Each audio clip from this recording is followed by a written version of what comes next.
عدالت کا خلا کلدم ہے، خوب سمجھ لو، چیخ رہا ہوں میں بار بار، یہ زنا ہے جو عورتیں عدالت سے خلا کی ڈگری لے کے کسی اور مرد سے شادی کر رہی ہیں، یہ خالصتاً زنا ہے، بدکاری ہے۔ کوئی مذہبی اسکالر اگر اس کو پروموٹ کرتا ہے نا، جھوٹ بول رہا ہے، بکواس کر رہا ہے وہ قرآن۔ ایک مذہبی اسکالر ہے بڑا مشہور، میں نام نہیں لیتا اب اس کا، اس نے کہا فقہ حنفی میں یہ ہوتا ہے کہ عورت عدالت سے خلا لے لے تو خلا معتبر نہیں ہے، یہ حنفیوں نے منجن بیچا ہے، بکواس کر رہا ہے، جھوٹ بول رہا ہے وہ۔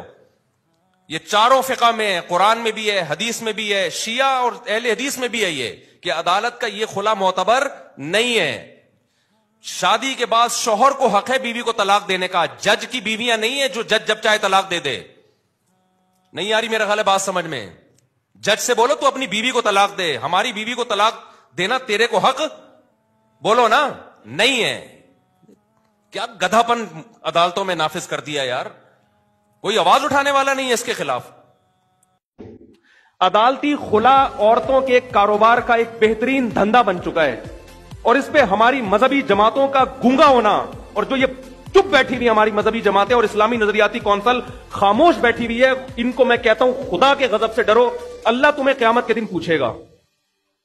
پتہ نہیں ان کے مسائل ہیں کیا، میری سمجھ سے بالاتر ہے۔ کون سا قرآن ہے جس میں لکھا ہوا ہے کہ عورت کے پاس ڈیورس کا حق ہے، طلاق کا حق ہے؟ کہاں لکھا ہوا ہے یہ؟ ہمارے آئلی قوانین 99.9% قرآن کے اگینسٹ ہیں، لیکن ان پر آواز بولو نہیں اٹھائی جا رہی، نہ ممبروں سے اٹھائی جا رہی ہے، پتہ ہی نہیں ہو کیا رہا ہے۔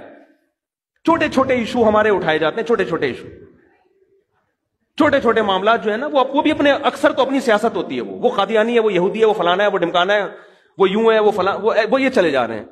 یہ کام ہماری اسمبلیوں کے لبرل لوگوں کا نہیں ہے، ان کے تو اپنے خاندان تباہ ہو گئے ہیں۔ ارے کیا ہو گیا، یہ قانون ہماری اسمبلیاں پاس نہیں کریں گی، ان میں اکثر لوگ کو کوئی غرض نہیں ہے، ان سے آپ امیدیں نہ لگائیں۔ لیکن میرے بھائی اس قانون کے خلاف بہت مضبوط آواز اٹھانے کی ضرورت ہے۔ ویڈیوز بن رہی ہیں، فحش ویڈیوز، چور موبائل میں پکڑ رہا ہے اپنی بیگم کی کسی مردوں کے ساتھ، پھر وہ طلاق دیتا ہے تو عدالت اس کے ذمہ خرچہ ڈال دیتی ہے، کیونکہ قانون مکمل عورت کو سپورٹ کرتا ہے۔ اللہ کرے آپ کے ساتھ ایسے حالات نہ ہوں، لیکن ہمارے ملک کا قانون، ہماری عدالتیں، ہمارے لبرل لوگ اور ہماری مذہبی جماعتوں کا گونگا ہونا، ہماری مذہبی جماعتیں بھی گونگی ہیں اس بارے میں، کوئی آواز نہیں اٹھا رہی۔ فیملی لاس کے بارے میں کوئی دھرنا نہیں، کوئی کنٹینر نہیں، کوئی روڈ بلاک نہیں۔ آسیہ بی بی کا کیس اٹھا لیں گے ہر 2-4 دن کے بعد، کوئی قادیانیوں کا ایشو اٹھا لیں گے، ٹھیک ہے وہ بھی صحیح ہے یار، یہ مسئلے بھی تو اٹھاؤ نا۔ تم بیٹھ کے تمہارا پورا خاندانی نظام کی واٹ لگ گئی ہے، تباہ ہو گیا ہے تمہارا سارا، عورت کو طلاق کا اختیار دے دیا عدالتوں نے، کوئی تو آواز اٹھائے۔ اسلامی نظریاتی کونسل میں نے اپنی آواز پہنچانے کی کوشش کی، وہاں بھی خاموشی ہے۔ تو کیا دکانیں کھول کے بیٹھے ہوئے ہو تم؟ کیا مذہب کے نام پہ کر رہے ہو بھائی تم؟ چیخ رہا ہوں میں ایک عرصے سے، میں لوگوں کے حالات دیکھ رہا ہوں۔ آپ کی بیوی عدالت جاتی ہے، چاہے وہ زنا کر رہی ہے، لڑکوں سے بدکاری کر رہی ہے، وہ عدالت سے آپ طلاق دو گے نا، عدالت اس کو یہ نہیں کہے گی کہ عدت شوہر کے گھر گزارنی ہے۔ حالانکہ عورت کا نان نفقہ، شوہر کا پر نان نفقہ بیوی کا اس وقت ہوتا ہے جب بیوی شوہر کے گھر عدت گزارے۔